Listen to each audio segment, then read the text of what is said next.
सोचो अगर तुम बिना मरे ही नरक में पूरे 1000 साल बिता दो तो क्या होगा। यहां तो यमराज भी उसे अपना भाई मानता है और नरक के सारे यमदूत उसे अपना बॉस कहते हैं। यहां तक कि नरक के दरवाजे के बड़े बड़े पहरेदार भी उसकी सवारी बनने के लिए आपस में लड़ते हैं। ये सब इसलिए क्योंकि उसने पूरे 1000 साल तक बिना थकी नरक में हर दिन साफ सफाई का काम किया था। लेकिन आज वो आखिरकार ये नौकरी छोड़ रहा है। पूरे नरक में उसका काम अब खत्म हो चुका था। अगर वो अब सही सलामत दोबारा जन्म लेता है तो उसके पास किसी भी दूसरे इंसान से 10,000 साल ज्यादा की पावर यानी कल्टीवेशन होगी। और इसीलिए वो यमराज के पास अपना रेजिग्नेशन देने पहुंचता है। यमराज अपनी जन्म कुंडली को देखते हैं और फिर उस लड़के यानी ली होंग की तरफ देखते हैं। यमराज उसे बताते हैं कि क्योंकि उसने 1000 साल तक नरक की सेवा की है, इसलिए उसने बहुत बड़ा पुण्य कमाया है। इस नए जन्म में वो अमर जादूगरों यानी कल्टीवेटर्स के एक बहुत ही बड़े और बचे कुचे खानदान में जन्म लेगा। यमराज कहते हैं कि अगर वो ढंग से मेहनत करेगा तो आगे चलकर बहुत बड़ा नाम कमाएगा। ली होंग इज्जत से सर झुकाकर उन्हें थैंक यू बोलता है, लेकिन अंदर ही अंदर वो इस खबर से खुशी के मारे झूम उठता है। जल्दी ही नरक के पहरेदार ऑक्स हेडेड और हॉर्स फेस्ड उसे लेकर उस नरक के आखिरी पुल पर पहुंचते हैं।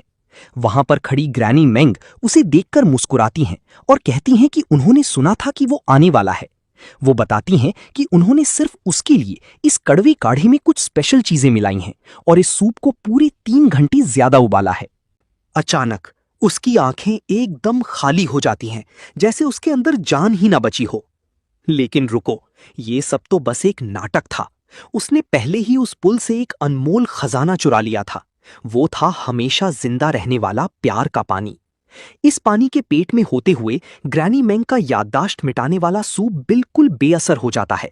इसका मतलब ये था कि वो अपने पिछले जन्म की एक एक बात याद रखते हुए नए जन्म में कदम रख रहा था। तभी वहां सतरंगी रोशनी का एक बड़ा सा रास्ता खुलता है और ली होंग एक चमकती हुई ताकत बनकर उस जन्म के रास्ते में गायब हो जाता है। वहीं दूसरी तरफ एक अलग ही दुनिया में ली परिवार के एक शांत कमरे में उनके सबसे पुराने बुजुर्ग अपनी दाढ़ी पर हाथ फेर रहे थे। वो बताती हैं कि कल रात उन्होंने तारों की चाल देखी थी और एक हिसाब लगाया था। वो कहते हैं कि उनके परिवार का सबसे पुराना सम्राट दोबारा जन्म लेने वाला है, जिसे सुनकर ली होंगटियान की आंखें फटी की फटी रह जाती हैं और वो खुशी के मारे कांपने लगता है। ली परिवार में एक पुरानी कहानी मशहूर थी कि लगभग 1 लाख साल पहले उनके खानदान में एक ऐसी लड़की पैदा हुई थी जिसका दिमाग और ताकत सीधे भगवान को टक्कर देती थी। वो ताकत के सबसे ऊंचे मुकाम पर पहुंच गई थी, लेकिन फिर किसी अनजान वजह से उस रानी ने दोबारा जन्म लेने का फैसला किया और तय किया कि वो 100 जन्मों के बाद वापस आएगी। बुजुर्ग को लगता है कि वही समय अब आ चुका है और वो रानी कोई और नहीं बल्कि होंगटियान की बीवी के पेट में पल रहा बच्चा है। होंगटियान के तो होश ही उड़ जाते हैं। ये सोचकर ही उसकी आंखें बाहर आ जाती हैं कि एक महान रानी उसके घर में बेटी बनकर पैदा होने वाली है। वो भागते हुए अपनी बीवी के पास जाना चाहता है और खानदान के वो बुजुर्ग भी उसके साथ चलने को तैयार हो जाते हैं। वो हंसते हुए कहते हैं कि अब उनकी इस बूढ़ी हड्डियों की थोड़ी कसरत हो जाएगी। जैसे ही वो खड़े होते हैं, उनकी बॉडी से एक ऐसी खतरनाक ताकत निकलती है जो उनकी उम्र को एकदम झूठ साबित कर देती है। वहीं पेट के अंदर ली होंग मजे ले रहा था कि जिंदा होना कितना अच्छा लगता है। अपने 1000 साल के पुण्य के साथ वो सोच ही रहा है कि वो कितना ताकतवर बनेगा। तभी उसका ध्यान पास में सो रही एक छोटी बच्ची पर जाता है। उसकी आंखें बंद थीं। वो समझ जाता है कि ये उसकी छोटी बहन बनने वाली है। उसे एक अच्छा खेलने वाला साथी समझकर ली होंग उठते ही अपने अंदर की सबसे बड़ी शक्ति यानी इटर्नल गॉड डीमन फिजिक को जगाना शुरू कर देता है। थोड़ी देर में वो लड़की अपनी आंखें खोलती है और उसे एहसास होता है कि उसके 100 जन्मों का इंतजार अब खत्म हो चुका है। उसे पक्का यकीन है कि अब उसे दुनिया का सबसे बड़ा सम्राट बनने से कोई नहीं रोक सकता। सबसे बड़ा सम्राट यानी सबसे ताकतवर, जोरावर, जो तीनों लोकों पर राज करेगा। ये उसकी 1 लाख साल की तैयारी का नतीजा था। लेकिन जैसे ही वो अपने पास देखती है, ली चिंगसी के होश उड़ जाते हैं। उसकी ठीक बगल में एक छोटा लड़का लेटा हुआ था। उसने सपने में भी नहीं सोचा है कि इस जन्म में उसका एक छोटा भाई भी होगा। और देखते ही देखते आधा महीना गुजर जाता है। कमरे में लगभग 1 दर्जन दाइयां काम में जुटी थीं। तभी अचानक एक दाई बाहर आकर चिल्लाकर खुशखबरी देती है। वो परिवार की मुखिया को बधाई देती है और कहती है कि एक बहुत ही प्यारी बेटी पैदा हुई है। बाहर खड़े सभी लोग चैन की सांस लेते हैं। हालांकि सिर्फ होंगटियान और उनके बुजुर्ग को पता था कि ये बच्चा कौन है। बाकी सबके लिए तो ये एक आम जन्म था। लेकिन अगले ही पल ये वहम पूरी तरह टूट गया। साफ आसमान में एक बहुत बड़ा धमाका हुआ और अचानक सोने के रंग के बादल हजारों मीलों तक फैल गए। आसमान में हजारों फीट लंबी एक दरार फट गई और उसमें से एक मिस्टीरियस बैंगनी रंग का धुआं निकलने लगा। ली परिवार के लोगों पर एक ऐसी भयानक ताकत का दबाव बना कि कमजोर लोगों के लिए सांस लेना भी मुश्किल हो गया। तभी वो छोटी बच्ची उड़ते हुए छत के पार निकल गई और हवा में तैरते हुए उस आसमानी बैंगनी ताकत को अपने अंदर समाने लगी। उसका जीवन और उसकी ताकत इतनी तेजी से बढ़ने लगी जो सच में डरावनी थी। उसके अंदर की पावर उन लोगों से भी कहीं ज्यादा थी जो सालों से तावीज और जादू की प्रैक्टिस कर रहे थे। इतना बड़ा चमत्कार देखकर सब दंग थे। लेकिन जैसे ही वो बच्ची सारी ताकत अंदर खींचकर रुकती है, कमरे से एक और बच्चे के रोने की आवाज आती है। दाई दोबारा कोर्टयार्ड में आकर चिल्लाती है, मुबारक हो मुखिया जी, आपके घर एक बेटे ने जन्म लिया है। ली होंगटियन का चेहरा खुशी से उतना खिल उठता है जितना रानी के जन्म पर भी नहीं खिला था।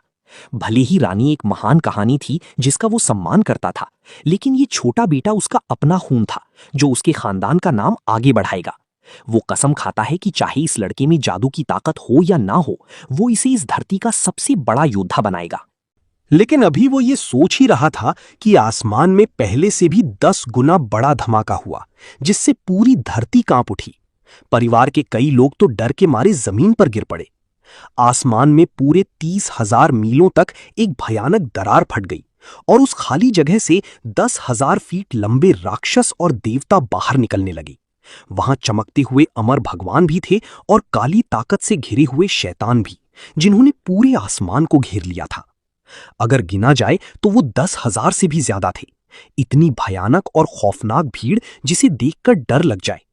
उनकी ताकत का दबाव इतना ज्यादा था कि हजारों सालों से गुफाओं में बैठे बड़े बड़े जादूगर भी घुटन महसूस करने लगे। ली परिवार के बुजुर्ग ने जब आसमान की तरफ देखा तो उनकी आंखें कांप उठीं। उन्होंने अपनी पूरी जिंदगी में कभी नहीं देखा था कि देवता और शैतान दोनों एक साथ आसमान से नीचे उतरे हों, क्योंकि ये दोनों एक दूसरे के पक्के दुश्मन होते हैं। इनका एक साथ आना या तो तबाही का इशारा था या फिर कुछ और बड़ा होने वाला था। बुजुर्ग ने कमरे की तरफ देखा और डर गए। उन्हें लगा कि शायद इस रानी की ताकत इतनी ज्यादा है कि खुद आसमान भी इसे बर्दाश्त नहीं कर पा रहा है और उसे खत्म करने आया है। उन्हें समझ नहीं आ रहा था कि चल क्या रहा है, लेकिन इस जन्म से कुछ तो बड़ा रिश्ता था। इस बच्चे की किस्मत ने तीनों लोगों में खलबली मचा दी थी। ऐसा लग रहा था कि वो सब उस लड़की को कुचलने आए हैं, लेकिन तभी कमरे से एक और कड़कड़ाती आवाज आई। कमरे की नीली छत के सारे टाइटे टूटकर बिखर गए और वो छोटा लड़का उड़ते हुए हवा में पहुंच गया। उसने आसमान में खड़े उन हजारों देवताओं और शैतानों को देखा और एक छोटी सी मुस्कान दी, जैसे वक्त वहीं रुक गया हो। और अगले ही पल जो हुआ उसने सबके होश उड़ा दिए। उन हजारों देवताओं और शैतानों ने अपना सर झुकाया और उस छोटे से बच्चे के सामने घुटनों के बल बैठ गए। 30,000 मील के दायरे में जिसने भी ये नजारा देखा वो देखता ही रह गया। ली परिवार के लोगों के पास बोलने के लिए शब्द नहीं बचे थे। उन्हें समझ नहीं आ रहा था कि आसमान की ये महान भगवान एक नए जन्मे बच्चे के सामने क्यों झुक रही हैं। इसका मतलब साफ था, इस बच्चे की ताकत ने खुद आसमान को अपने सामने झुकने पर मजबूर कर दिया था। भले ही वो असली देवताओं की परछाई थीं, पर उनकी ताकत असली थी और वो अपनी सारी शानो शौकत छोड़कर छोटे ली होंग के सामने घुटनों पर थे। ये देखकर परिवार के बुजुर्ग जो 8,000 साल से जिंदा थे वो भी सुन्न हो गए। उन्हें समझ आ गया कि ये लड़का अभी पैदा हुई लड़की से कहीं ज्यादा खतरनाक और ताकतवर है। दोनों में कोई मुकाबला ही नहीं था। उन्होंने लग रहा था कि लड़की का जन्म दुनिया को हिला देगा, लेकिन इस लड़के ने तो लोगों के दिल की धड़कन ही रोक दी। 10,000 भगवानों का घुटनों पर बैठना कोई सपने में भी नहीं सोच सकता था। ली होंगटियान तो खुशी के मारे पागल हो गया। वो जोर जोर से हंसने लगा कि उसके घर एक ऐसा बेटा पैदा हुआ है जो पूरी धरती पर राज करेगा। और वो खुश क्यों ना हो। एक बच्चे ने आसमान से बैंगनी ताकत खींच ली और दूसरे ने 10,000 भगवानों को झुका दिया। दोनों ही चमत्कारी थे। उसने बुजुर्ग से पूछा कि कहीं कोई गलती तो नहीं हुई और क्या ये लड़का ही हमारा असली सम्राट तो नहीं है, क्योंकि इस लड़के की ताकत लड़की से कहीं ज्यादा लग रही थी। बुजुर्ग थोड़ी देर रुके और बोले कि कोई गलती नहीं हुई है, वो लड़की ही हमारी पुरानी रानी है। जेंडर में कोई धोखा नहीं हो सकता, क्योंकि किताबों में साफ लिखा है कि 10,000 साल पहले जो रानी बनी थी वो एक औरत थी, महान एम्प्रेस किन्शी, जिसका नाम आज भी लोग इज्जत से लेते हैं। और हमारे मंदिर के सामने उनका एक बड़ा सा स्टैचू भी लगा है जो बिल्कुल उन जैसा दिखता है, इसलिए गलती का सवाल ही नहीं उठता। ली होंगटियन का चेहरा देखने लायक था। उसका दिमाग अब इस बात को हजम नहीं कर पा रहा था। उस रानी ने 10,000 साल तक तैयारी की, फिर भी वो इस नए जन्मे लड़के के सामने पिछड़ गई। किस्मत का खेल तो देखो, इतनी मेहनत के बाद भी नतीजा क्या निकला। वहीं कमरे की टूटी हुई छत से बाहर का नजारा एकदम साफ दिख रहा था। ली चिंगसी अपने कपड़ों में लिपटी हुई आसमान के उन हजारों देवताओं और शैतानों को देख रही थी। उसकी आंखें हैरानी के मारे बाहर आने को थीं। वो सोचने लगी कि क्या ये वही शक्ति है जिसके बारे में मैंने पढ़ा था। उसने अपने 10,000 साल के रिसर्च में 36,000 तरह की बॉडीज के बारे में पढ़ा था, और ये उन सब में नंबर 1 पर आती है। ये एक ऐसी दिव्य शक्ति है जो इंसान को, चाहे वो भगवान का रास्ता चुने या शैतान का, सबसे ऊंचे शिखर पर पहुंचा देती है। ली चिंगसी को एहसास हो जाता है कि उसके भाई के पास वही लेजेंडरी शक्ति है, और वो अंदर ही अंदर एक कड़वी मुस्कान मुस्कुरा देती है। उसने कभी नहीं सोचा था कि 10,000 साल की पूरी तैयारी के बाद भी वो पैदा होते ही पहले ही पल में हार जाएगी। ये सही में जन्म के हिसाब से एकदम ठोस और पूरी हार थी, लेकिन वो खुद से कहती है कि उसके भाई के आगे के चमत्कार कभी भी उससे आगे नहीं निकल पाएंगे। आखिरकार ली चिंगसी ने इस जन्म के लिए पूरे 10,000 साल तक तैयारी की थी। वो शुरुआत की महान शक्ति और सबसे ऊंची हड्डी तो बस एक आगाज थी। उसके पास ऐसे हजारों छिपे हुए खजाने और मौके हैं जो उसका इंतजार कर रहे हैं, लेकिन उसकी सबसे कीमती चीज है उसकी 10,000 साल की कमाई हुई जादू की ताकत का अनुभव। ये एक ऐसी चीज है जिसे एक नया जन्मा बच्चा, चाहे वो जितना भी धांसू क्यों ना हो, कभी टक्कर नहीं दे सकता। ये सब सोचकर ली चिंगसी को अंदर से थोड़ा अच्छा महसूस होने लगता है।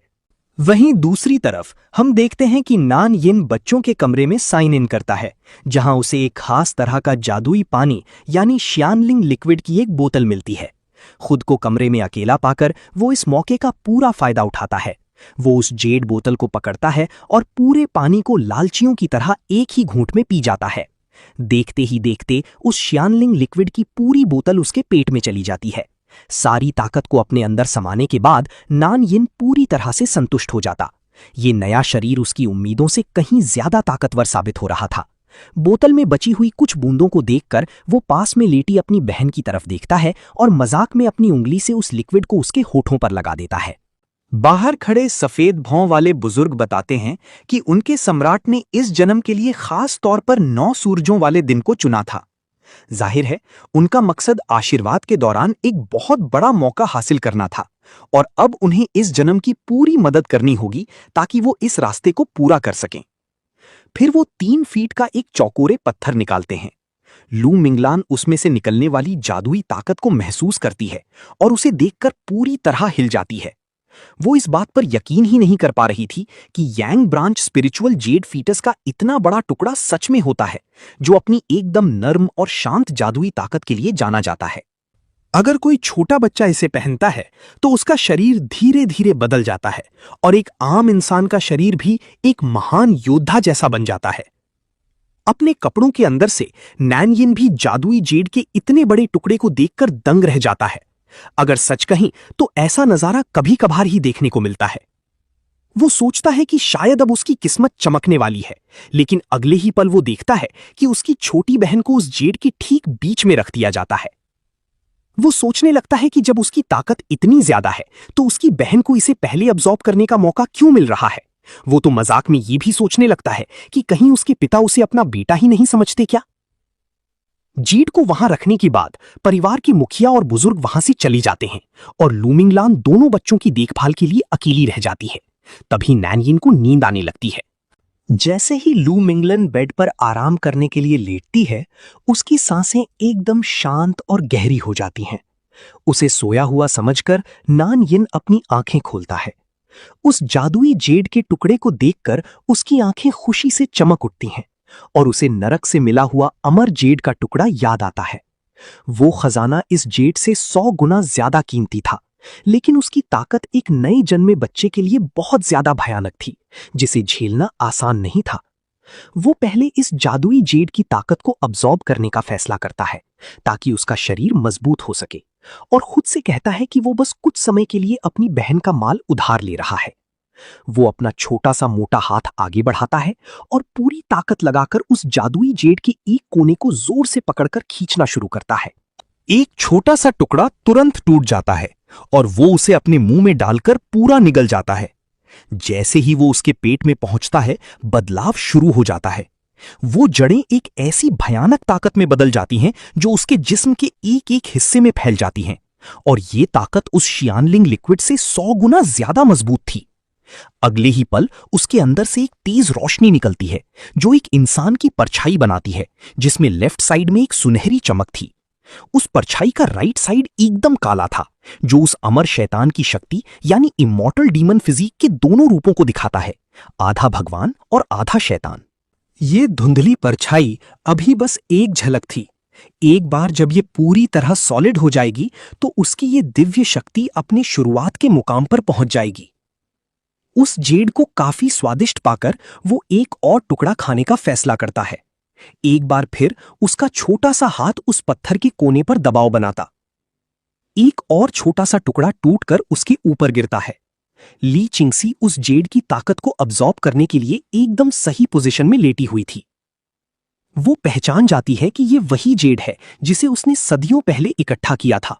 जब से उसने अपने 100 जन्मों का प्लान बनाया था, वो ऐसे खजाने छुपाती आ रही थी। उसने उन्हें नीचे की दुनिया में भेज दिया था और अपने परिवार के लोगों को आदेश दिया था कि वो उसके वापस आने तक इसकी रक्षा करें। उसने इस खास मौके के लिए पूरे 10,000 साल तक इंतजार किया था। बस 20 दिनों में 9 सूरजों वाला दिन आने वाला था। उसे हर हाल में अपनी शुरुआत की महान शक्ति को अगले मुकाम तक पहुंचाना था, ताकि वो उस आशीर्वाद को हासिल कर सके जो 10,000 साल में सिर्फ एक बार मिलता है। अगर वो कामयाब हो जाती है तो वो अपने अंदर एक ऐसी महान आग को जगा सकती है जो सही तरीके से कल्टीवेशन करने पर एक पियरलेस फ्लेम बन जाएगी। उसने इस मौके के लिए 13,000 साल तक इंतजार किया था, और फिर भी उसे अचानक अपने आसपास सब कुछ बहुत गलत होता हुआ लगता है। वो समझ जाती है कि इस छोटे से लड़के में उसकी जादुई जेड चुराने की हिम्मत आ गई है।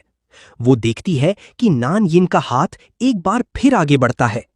उसे डर लगने लगता है जब वो देखती है कि वो एक और टुकड़ा तोड़ता है और उसे अपने मुंह में ठूस लेता है। नीचे देखने पर उसे अपनी कीमती जेड में एक मुट्ठी के बराबर बड़ा छेद दिखता है। ये साफ था कि उस जादुई जेड का एक बहुत बड़ा हिस्सा खाया जा चुका था, जिसे देखकर हमारी एम्प्रेस गुस्से की मारी पागल होने की कगार पर पहुंच जाती है। उसे इस बात पर बहुत गुस्सा आता है कि उसने उसके खजाने को खाने की हिम्मत कैसे की। आखिरकार उस पुरानी दुनिया में भी इतना बड़ा टुकड़ा मिलना कोई आसान काम नहीं था।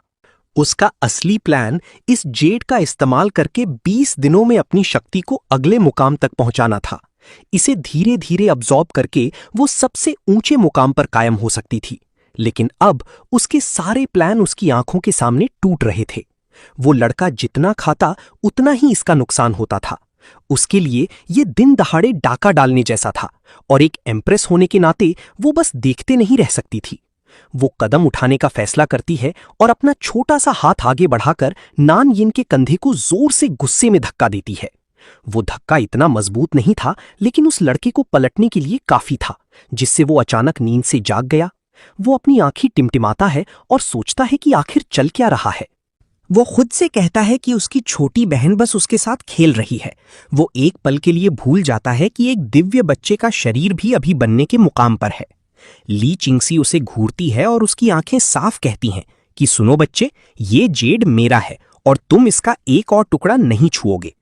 अपनी ताकत दिखाने के लिए वो अपना छोटा सा हाथ उस जादुई जेड के कोने पर रखती है ताकि अपना हिस्सा ले सके, वो मूंगफली के बराबर एक टुकड़ा तोड़ती है और उसे अपने मुंह में डाल लेती है। ये देखकर नान यिन को उसकी इस चालाकी पर काफी मजा आता है, क्योंकि वो उसके पीछे पीछे चलना चाहती है और जेड खाना चाहती है। वो इसे एक खेल बनाने का फैसला करता है, एक ऐसी रेस जिसमें देखना था कि कौन सबसे ज्यादा खाता है। और इस तरह उन दोनों बच्चों के बीच एक चुपचाप खाने का मुकाबला शुरू हो जाता है, जहां दोनों एक एक करके उस कीमती पत्थर को बड़े मजे से चट करने लगते हैं। थोड़ी देर बाद लू मिंगलन अपनी नींद से जागती है और अपना शरीर खींचती है, लेकिन जैसे ही वो देखती है कि बच्चे क्या कर रहे हैं, उसके होश उड़ जाते हैं। वो दोनों सच में उस जादुई जेड को खा रहे थे। भले ही उसकी